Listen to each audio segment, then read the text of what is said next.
Visor as well, but we just saw him come through before, had that Sire free angle that didn't fully pay off, but again, still did okay. Yeah, still did okay. Like I say, I mean, for me, it wasn't the placement that he finished with. It was what he was able to do, where he went from a potential 7th to a 3rd place. It was like, yeah, okay, didn't win the lobby, but with the Zarya, but held on there long enough to secure enough points. And today is just about getting into the top 64. So just scraping those points. Remember, points reset tomorrow anyway, so just getting in that top 64, I think, is super, super important. So nice to see from Visor there. Yeah, definitely. Also, Arat is a player that I find pretty interesting to talk about, right? He is, one of the more consistent Turkish players that, generally speaking, tends to play quite well. Also represents Fenerbahce, if I recall correctly, which is a pretty big, well-storied organization all around, right? Across in traditional sports and esports. So, pretty interesting. Also, like we saw Leinadtft in the previous game, had some people would say it's ups and downs, but he has a needlessly big gym. I want to say large, right? Because that's the thing about the game, like consistency, right? Because needlessly large rod, needlessly big gem. Just needless, isn't it? One of them is. But we're going to jump into the first game. We have Havali here on the big screen. Starting things off, got the tier off the carousel. And yeah, I mean, we're probably going to see a lot of Cannoneer trainer angles to begin with, at least, Wida. But something we're also going to be seeing a little bit of is the widget down at the bottom left of the screen, the Grow My Tree. So I think you can do !TFT Forest, and that'll link you to all the information you need to know. We're trying to do some good for the world by playing TFT and trying to get some trees planted. Riot's even going to help us out a little bit with that if we hit our certain goal as well of 1,000 trees planted. So feel free to do that for us, chat. And talk about planting seeds and growing trees. Well, we have Spell Swords Enchantment once again, right? So with the opener that Havali got here, like the 3 of 2 costs he got was actually really interesting with the Braum, the Nami, and the obviously like the 2-star Leona getting coming for the next shop is pretty good. When he starts here as well, like he can pretty much just write me Deja in chat and just be good to go for the rest of the game from this position. Obviously pending items just a little bit, but even then Deja is so flexible. This spot is just super good. Yeah, this is a really good, I mean, probably, I think this is probably going to be the best spot you can have, and we'll have to see what augments pop up to see if we can consolidate this. What do you got your eye on, Wida? What would you want to see coming up here if you're Havali? Forge good, Uplink is good, Blessing is good. What do you want? Take your pick here, right? I want to say something though, right? So I was looking through some stats earlier on to see what people have been playing in the patch. I was looking for Dasig, and Dasig had 3 or 4 games of Portable Forge, and all of them were like, it was 0.1, like 1.0 average. Forge is still very good, despite the nerf that I come through to Fist and to the Eternal Winter. Outside that, but Uplink is also very good for Deja, right? This is a clear letter of intent that is signed, sealed, stamped, and approved here from Havali saying, me Deja. Yeah, I mean, he took some time thinking it through, thinking exactly what he wanted to go for, but yeah, Uplink they're going to be very solid. So, and even Simon, I'm here on to Yon, very committed to going for this comp now, and just showing things up, even levels there as well, just to probably supply that win streak and maintain health early, so then they can get the make the 8 get Deja in. That is a pretty interesting spot from Mandu though, right? Looking at the true 2s. Got a 2-star Lilia, which is pretty okay, especially considering the fact that the Time to Solve is a pretty good Lilia item in the early game. Again, it's worth noting, Havali will not necessarily be a guaranteed streaker with this opening, right? So he's just fine here. He knows what he needs to do here. Could even pick up the replacement Leona because he wants to move the tier on later in the game. But for now, it's going to be an interesting one to look out for here. Because there is, Lilia reroll is a thing. And it's not really a thing, but like when you have tier and you have Titan's Resolve already, you could argue that it's time for blue buff BT and just play Lilia from that spot. Yeah, and sorry, Wida, I just wanted to mention as well for chat, I know you're watching, you've got the augment section on the left-hand side, you've got Mandu there at the top, that is Unlucky Hamtaro there, so if we say Mandu, or if we say Unlucky, just know that those players are synonymous there, so it might be a little bit confusing for you, but just so you know, just for reference. So, Visor has Hotshot. What is your thoughts on Hotshot in general, by the way? I mean, any Cannoneer-based augment I think is good because it's a really solid comp right now.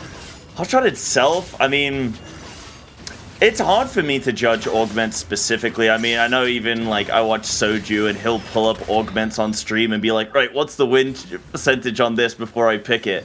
So I always find augments hard to like be like, right, this is an incredible one, this is a terrible one. Sometimes they can be hard to gauge, but yeah, any Cannoneer-based augment I think is decent. Yeah, for me, right, it's one of those augments where I look at it and I'm like, okay, this augment is pretty good, and then it feels, it's like, it's a pretty hidden impact to a certain extent. When you look at the numbers, Yeah. the numbers are good. But my personal stats with Hotshot first augment are through the floor, man. Like, it's almost embarrassing how bad I've been at playing out that augment personally. Yeah. Well, let's see if they have better luck with it, you know? We'll have to wait and see. But yeah, we've got as well Leinadtft here going for this maybe potential similar angle. I mean, right now they've got a bit of a mixed bag with this Cavalier. They got Yasuo in his... Sorry, not Yasuo. Yone, his brother, is in. And then Aatrox as well. So kind of got this Warrior potential Mirage angle later stage as well. But nothing fully committed like Havali has here. Speaking of, like, technically speaking, you can have Yasuo on 2-3 if you pick up Cruel Pact. And speaking of Cruel Pact, there's a very great clip of Unit. You know, we love him. We love Unit over here at the Rising Legends. Obviously, he's a fantastic French player, but he dies on 2-2 after taking Cruel Pact because his opponent has a Static Shift Radiant Rage Blade set at 2, and it's just a great clip, man. What I love about that clip as well is his reaction, because it's kind of in disbelief, and then immediately after, he's like, he accepts it, and he just laughs it off. And it's a quick way to lose some LP, but definitely one for the highlight reel. Good for content, right? And we love content these days. Good for content. And speaking of content, the players there just got their second carousel, so you can see on the left-hand side, we've got this nice widget showing off how players are shaping up right now. Adreh, they're going for some potential solid Archangels there, potential AP angle. We'll have to wait and see, but Arat here has this Jade locked in as well. Pretty solid win streaking board, as you can see. 2-star set, 2-star... Ashe as well, so going to be pretty well, do pretty well in this early stages of the game. That's a Xiaoyu 2-5. Do you have any thoughts on this? Yeah, I mean, he should hopefully just win this round. Oh, well, I say that, but now this is going to be the battle of the Titans. Xiaoyu vs. Set, who's going to take it? I like both of their items for right now, but Xiaoyu's just getting absolutely dogpiled on. Can she last? I don't think so. I think Set's going to take this one. They have it, chat. Set is better than Xiaoyu. Confirmed. Lock it in. It's kind of, I think it also is down to just looking at the augments here, right? Mandu, no combat augment. Arat has the Electro Charge, which is a very, very good augment for these type of fights in the early game. I don't think Mandu kind of really cares so much about it. His position right now financially is very good as well. Looking at this, can make 20 pretty easily if he feels like it. Has the 6-8 angle to play for now. And Set 2 was nerfed, right? I think that is worth noting that Set 7 general was nerfed, right? Or changed at least on this patch, and he's still just a very good item holder. Can just these types of boards can just play you, like, can just carry you so far, right? You're looking at fully upgraded Dragonmancers with a pretty okay set around, right? The Jade, you have the Braum in as well. Braum 1, it's an incredible tanky unit. And Lorus here, I feel like, should just be in for a bit of hurt. Has that the expert, so has a little bit of direction to work on, though. Yeah, we've got quite a Jade-stacked lobby as well in this game so far. Do you think the other players look and go, oh, we've already got to show you this early, maybe I should pivot out of Jade going, you know, maybe into the stage 3? Or do you think people say, you know, lucky pick there, but I'm still going to commit to this Jade angle? The funny thing about Jade, right, is that Jade is not necessarily, like, playing Jade early on is not necessarily a commitment to playing a Xiaoyu board, right? Like, there are a lot of different ways you can go about it. It's almost like the innovators of old, innovators of yonder, where it's a very strong early game. You can really start to manipulate and maneuver around the pieces, taking them out one by one, move in the Nico. We've seen people play Jade Corki, Jade Saya. Probably not going to see that one too much today, but it's still just a very strong core. It's incredibly flexible. You can play for Nivea carry, you can play for pretty much everything. Well, see, we spoke about this yesterday a little bit. Didn't speak about it too much on broadcast today, but whilst I've got you here, I actually am big on the Corki Jade angle, especially when you're in a lobby where Deja is potentially going to be favored with the Mirage pick there. So, because for me, you can get the Mystics in quite easy. You can go Trainer early on, and you can have your Lulu to provide Mystic. Later on, you get the Xiaoyu in. That's another Mystic. You then can get Nami to slide in early stage and then replace and get Bard later. So it's quite a nice adaptable comp. You also obviously get passive healing and whatnot, and the attack speed for Corki. So I feel like it's good, but then, of course, you have Deja just able to flap those wings and pretty much cut through everything in a line. So it's one of those you have to be very careful with. But I do like it personally, but maybe in this kind of lobby, at this high level of play, maybe it's not the right call. Yeah, Arat here, speaking of not the right calls and whatnot, like, again, you go through the lobby, you assess whether or not you need to level. This is probably one of the boards where Arat would not have to level to continue his win streak, right? Again, that is going to be a little bit of waste, like one round of intros, pretty much. It's not that big of a deal because he doesn't have to roll his entire board, is where he needed to be, right? The things we'd be rolling for here would be like Braum 2, and like, why would you ever roll for a Braum 2 in this position? So you can just, chill for now, try away from it. And we're going to have our first Prismatic of the day, if I recall correctly. Grab back not so hot when you are looking for the Jade angle. Regularly speaking here, Electric Charge number 2 also could just work as well, just, more Electro. And the Xiaoyu to top it off. Oh my goodness. Okay, now things are looking interesting. This is definitely going to come in. Maybe you replace the set, but you'd lose your Dragon Mancer. Also, you kind of want to keep your Guardians in as well. Maybe you just hold Xiaoyu on the bench for now. What do you think? Let's just talk about this. So we can see the timing here. Yeah. This is a very, very impressive thing. It goes for the Prismatic Edge of Might. So this is a pretty hard Xiaoyu commitment, most likely, from Lorus. I want to say, I think it's fine. There was one more gold in the bank. You could even sell the set and you could just level. You just go 7-3-2 and try to play from there, which I don't necessarily think is correct because it's a pretty expensive board you have to play and start building around, but you can then slowly but surely start taking out the small pieces left, right, and center here. And we're going to be looking at Adreh's face here. He's going to be at the top of our screen. You're talking about how he had those open rods earlier on. No Archangels made right now. Instead, he made the Ionic Spark. That's the name of it. That's the name of that item. Ionic Spark. It's an aura item. It's always a direct damage item. It's one of the more interesting items in the game. Yeah. Yeah, one of those augments that you have to kind of play around a little bit and be careful, selective with your itemization. But Lorus here, their board looks pretty decent. I mean, they've got 6 Jade in, they've got the early Nico as well at level 6, and you'd think they'd be in a strong position to have won that previous game, but this lobby just seems so strong right now. I wonder if we'll have a repeat of game 1 where we had this massive disparity between the first and last place, which we kind of do, right? Visa sitting here at 41 HP at 3-3, and Arat there at 100 HP win streaking all the way to this point so far. So we could see quite a quick round in this game 3. Yeah, because now Visor has had, he's been pretty much full committed from the start, right? With the hot shot, you are, generally speaking, committing quite often, but again, it's going to be one of those angles where he really needs to sit back and can look at the gold. He's level 6 on 10 gold, but again, you look at the bench. That's a Siphon. That's what I was going to say. That's a Silas. The option, if the entire world is opening right now, the issue is that for the gates to be fully opened, you'd probably want to go level 7, and right now that is just impossible. Yeah, but Vice might have the option to pick up this Corki. Yes, Corki 2 with a sword on. That's going to be an easy pickup. Obvious call there for Visa, and that might just be the thing there to switch or turn the tide for them and allow them to start win streaking, because they're in their last few rounds, right? Last few losses at 31 HP. They got to start turning this around now. Yeah, now Kala has to decide he wanted that sword, but he still takes the 1-cost sword, right? That's a world where you just give up the sword and just take the 1 extra gold if you think that is going to help your mob. That is now going to be a Corki too. And now you kind of have to start figuring out what to do here. You just, you know what, this Tristana is not long for this world. It's going to be playing with the Guardian frontline for now. It's going to be keeping that on. It's an 8 loss streak so far for Visor as well. But with Corki 2 now in play, one would assume at least this should be a pretty good spot to be in. But again, there is, it's still a very, very weak Namsi. There is no Sonata by the time for the Corki. This is more or less onto Corki all alone. You see Adreh pushing to that level 7. Speaking of level 7, Havali is also level 7 right now.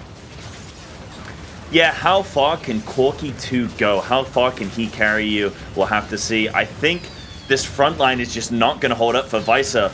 But can Corki? No, Corki's going to start getting the heat now. I think he's going to do enough, though. He's just holding on. That Celeste Prismatic is carrying here for this Corki.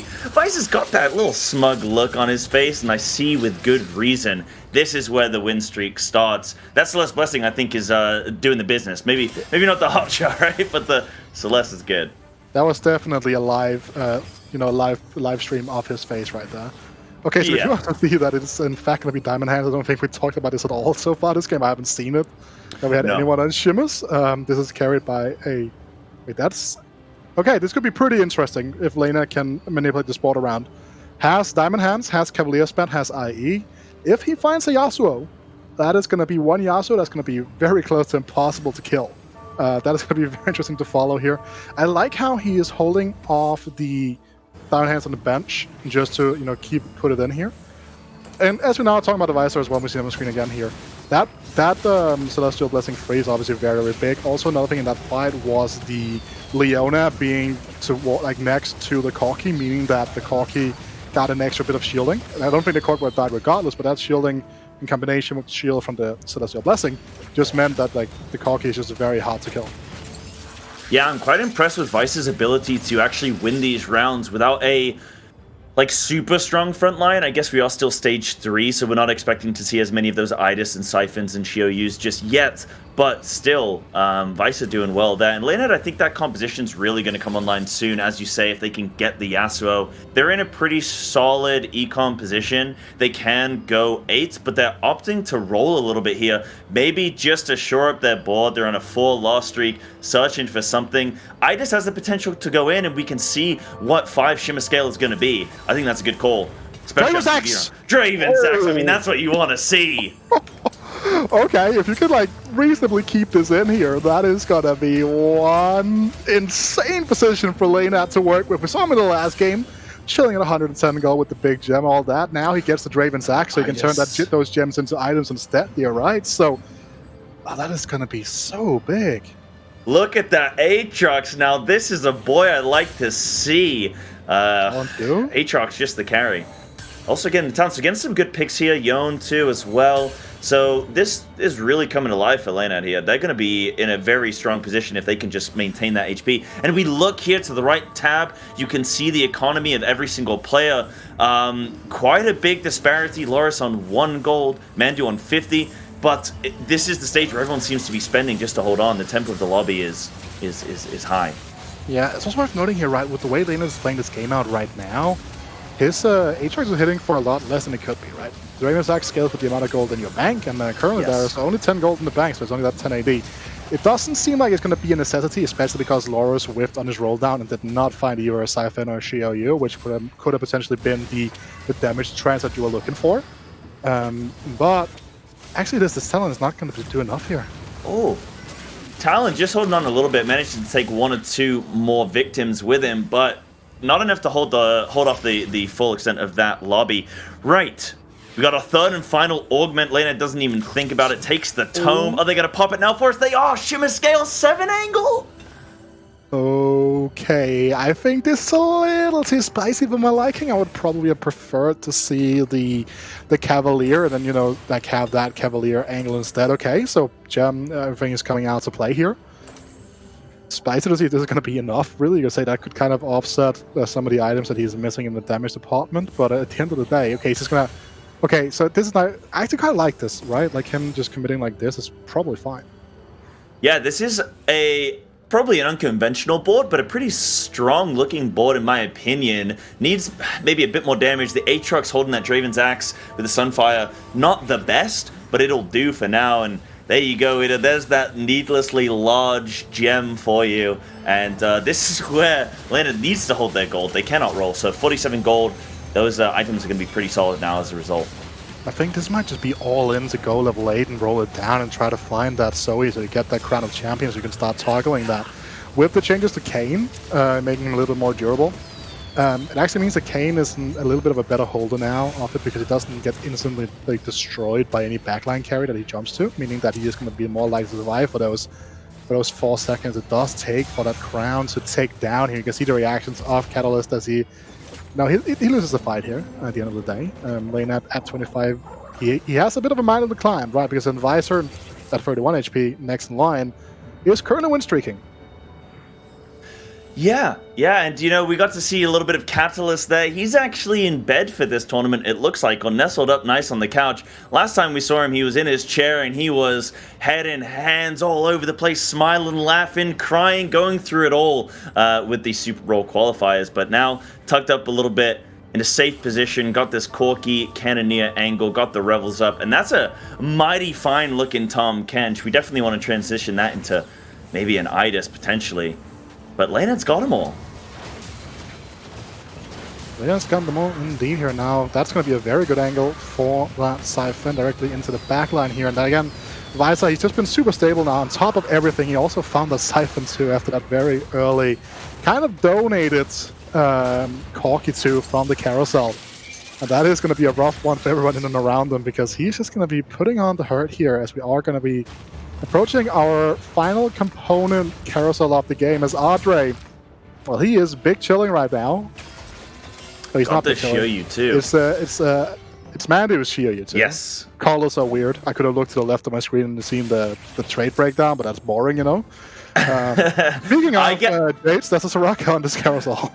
Yeah, I get mixed up with that all the time when the faces sometimes get me, and I just instinctively believe in the faces, but sometimes faces lie, chat.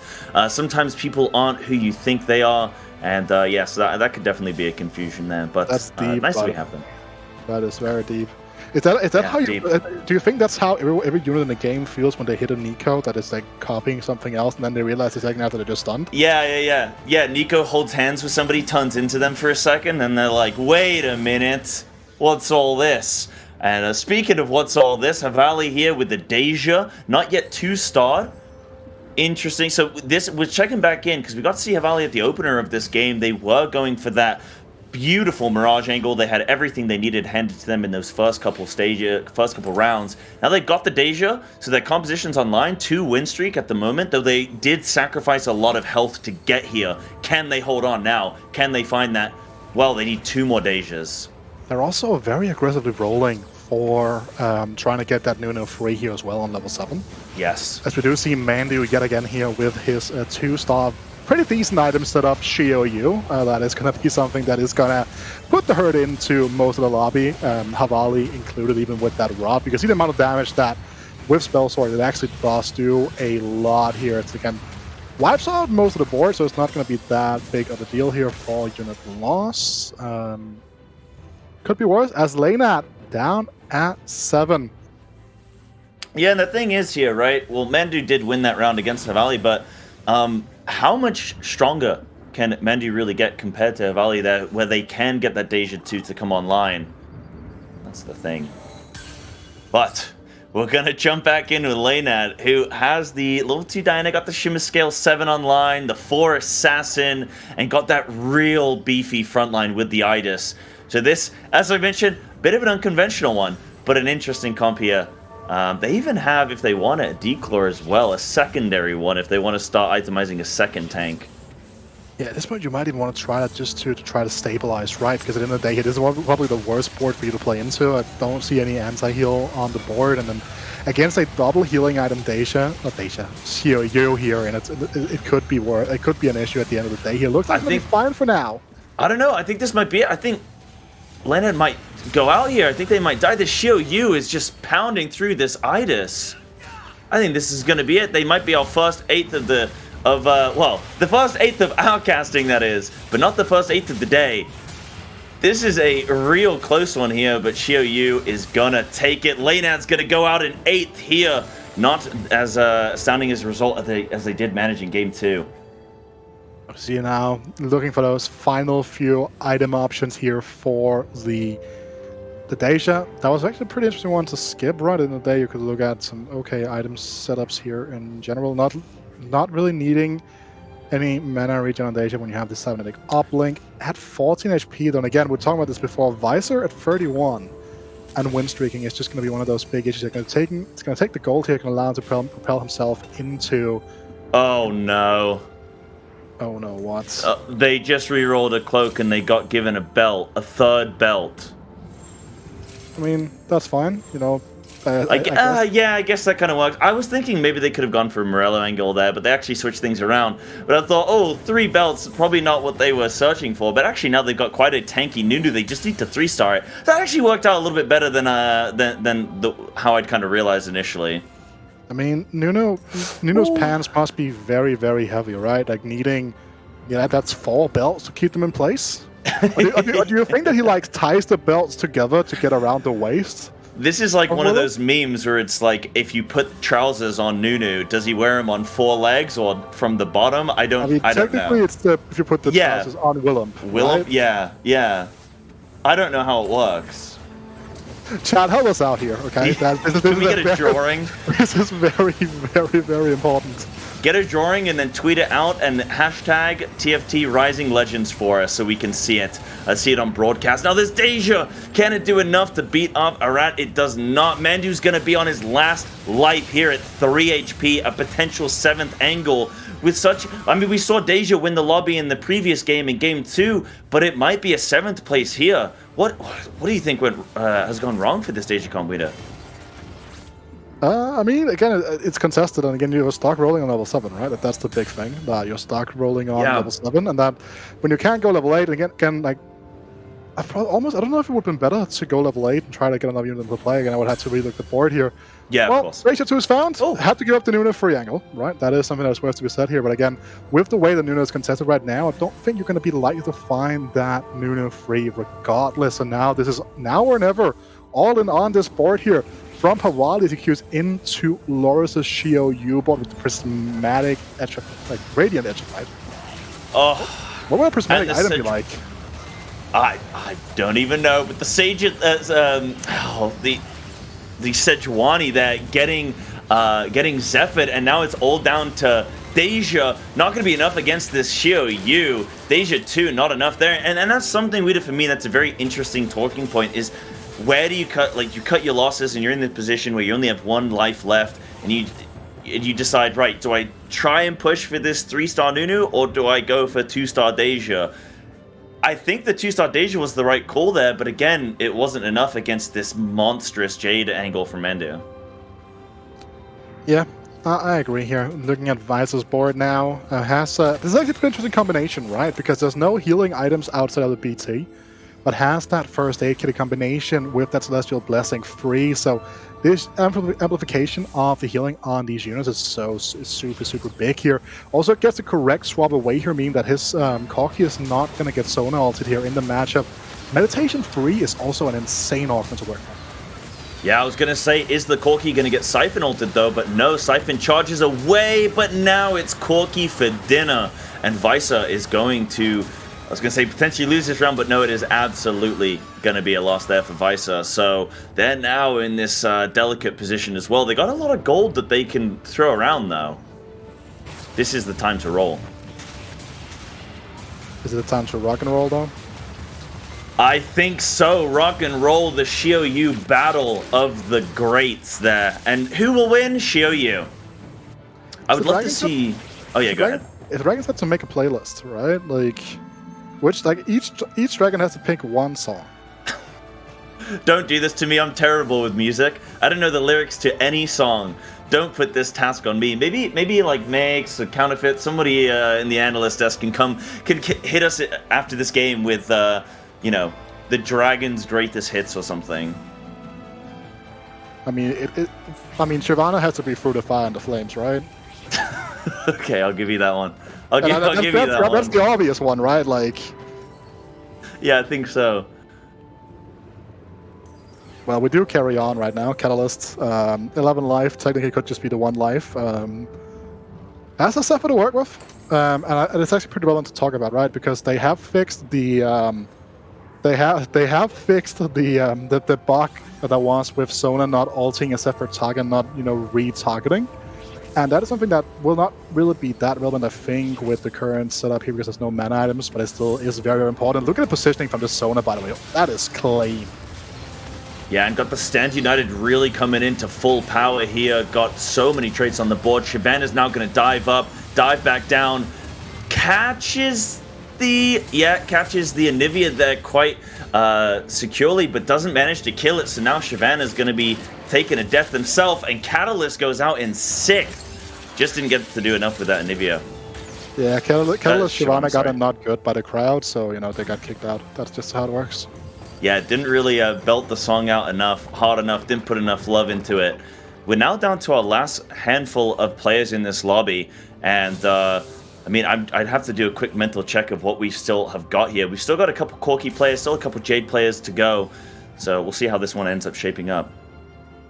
Yeah, I mean, you look at this board, right? This is a very, very, very good board because you have full secondary carry items on the Siphon. You have a very, very, very good setup on the Corki. You have very strong combat augments. Like, this is a board that could go all the way here. So I'm going to be moving back into Mandu's Jade board here. Yep, and this is one that we got eyes on very early in this game, where Mandu got that Shio early on, and it's managed to do quite well for them. But the Chomp Siphon's going to take down the Shio. We thought it was impossible, but no, it's all down to Anivia now. Can they do it? They're battling themselves against the Sona, and no, that's going to be it for them. Mandu goes out in 5th. The TG that was insane from Adreh, no? Like, the TG got BT Infinity Edge, like, that is... like, the good thing about Siphon is the Siphon can literally carry anything, right? So, TG is a very, very, very good item in Siphon, but when you get BT and IE, you are gonna be loving life for sure. Anti-heal here is pretty good for Lorus, right? Something currently doesn't have in this build. When you look around the lobby is very healing dependent as of right now. Yeah, that's going to be a real nice Sonar item for them to just throw on and get that AoE damage, try and get that anti-healing on everybody that they're facing off against.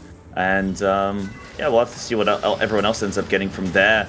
Loot Goblin, as Makes likes to call it. We're in the end stages of this game now. Arat's still a very high health pool. Adreh got a few more losses in him.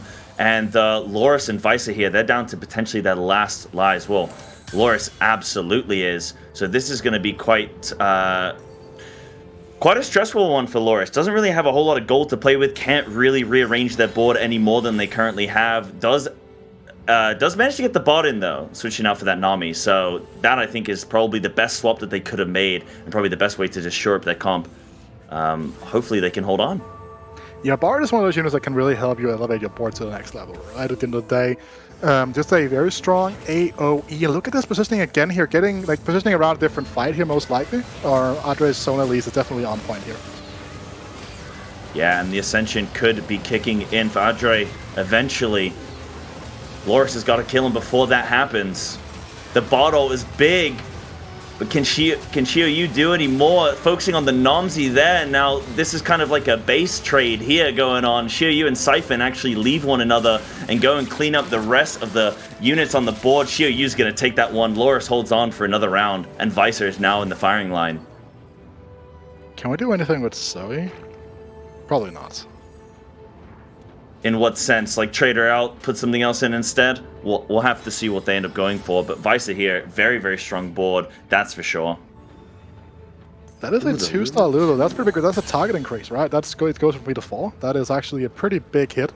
Also can remove the Shroud with the Remover to get a better one here again, because you can just sweat position because you know who you're going against here. It is going to be Lorus.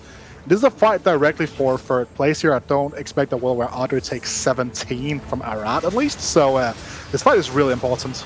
Yeah, and the Shroud didn't quite hit the Shio or the Anivia. It was very close to being able to do that, but they didn't get it. So is Anivia going to be able to do enough damage here? We'll have to see. Siphon's on him, and Anivia and the Sona are going to go down now from that Siphon. I think that's going to be it. The Shio's not going to be able to hold on against this Siphon and this 2-star Corki. Yeah, and Visor yet again. You know, I won't say high rolls his way to another top 3, but pretty critical hit that he got there from the carousel. He got donated right at the end of the day. But again, very different play patterns here from Visor, right? Because in the first game we saw with him in game 2, we saw the super streaky, strong board into a gold priority, into choosing that Sire-free gameplay angle from that spot right there, right? Here had a much tougher spot to figure out, had to go with a very linear game plan because he got hot shot earlier on, which again doubled down at the anti-heal, all these things, and now has had to manipulate a very low HP total into having very, very, very good items. Yeah, you asked me at the beginning of the game what I think about Hot Shot, and I don't know if it was the Hot Shot specifically, but Visa you could definitely call a Hot Shot in this lobby. They've been able to... yeah, that was a beautiful Siphon charge there, right onto the back line. Deja's going straight down.